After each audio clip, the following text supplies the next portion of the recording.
A single line of code can bring down an entire company. That's what almost happened to me. Let me tell the story of how disaster hit and how one tool both showed us where the problem was before it's too late and helped us find the solution. Before I go any further, this video isn't sponsored. The tool isn't paying me to say any of this. I don't have any affiliate link to pitch to you at the end. I'm just grateful the tool exists. Why? Well, because it's incredibly useful. Let me set the stage. EchoTree, a startup I work for, was in big trouble. The developers had poured their efforts into building a platform that allowed users to contribute to sustainable forestry.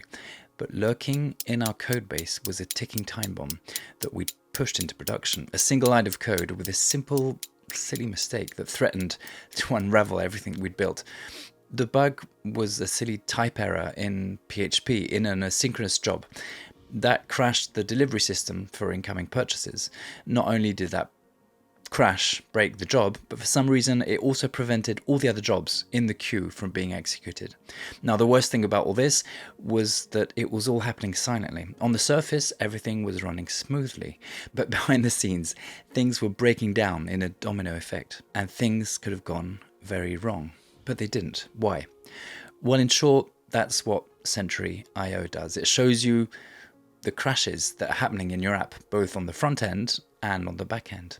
And if you configure it correctly, the notifications that Sentry sends means that you can be alerted and solve issues before anyone has really noticed that something is wrong. And Sentry helped us dodge a bullet with that critical bug.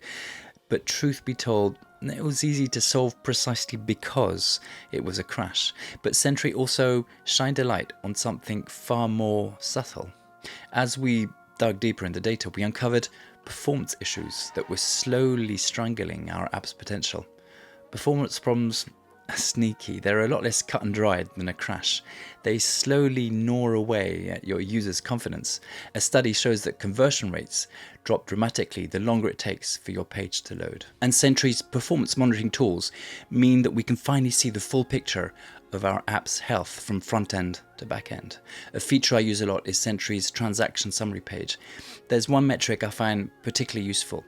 Knowing the slowest query isn't always helpful because I run complex queries when I'm extracting data for reporting purposes. But Sentry tells me the total time spent in the query, and that tells me exactly where I can start thinking about improving the query or caching the results. Sentry also plays another vital role. It's easy enough to track the logs on the backend when they're happening on your own servers or environment, but we had zero visibility on any crashes on the client side in the JavaScript. And to be honest, this was the main reason we implemented Sentry in the first place, because it shows us any client-side crashes in our JavaScript, both in the vanilla JavaScript and the React part of the code, by just adding a few lines of code. I have some fairly junior developers working with me, or at least they were junior at the time, and although the code was proofread and tested, sometimes mistakes slipped through. And Sentry also tells you which issues are happening the most often. Events with the same root cause get bundled together in a single issue, which lets me see which problems are significant. It's not perfect, but it is helpful. And Sentry notifies you when there's a sudden spike in issues, which was how we were alerted to the fact that an issue was happening in our job queues before anyone even noticed. But having clear vision of which issue occurs the most helps us prioritize what to attack next. And then once I think an issue is solved, I can mark it as such, and Sentry will warn me if it reappears. And as we've linked Sentry to our GitHub repository, Sentry is able to link the appearance of a new issue to which version of the code was pushed, which commit, and that helps us track down the problem and the culprit, or at least the part of the code that is causing the problem. And it will also update pull requests in GitHub when it detects that the code that is being changed is related to an issue it has detected. Now, my point is not that you must use Sentry, but if you're in charge of code running in production, if you have client-side JavaScript that your application relies on, you need to have some kind of observability, some way of surfacing problems.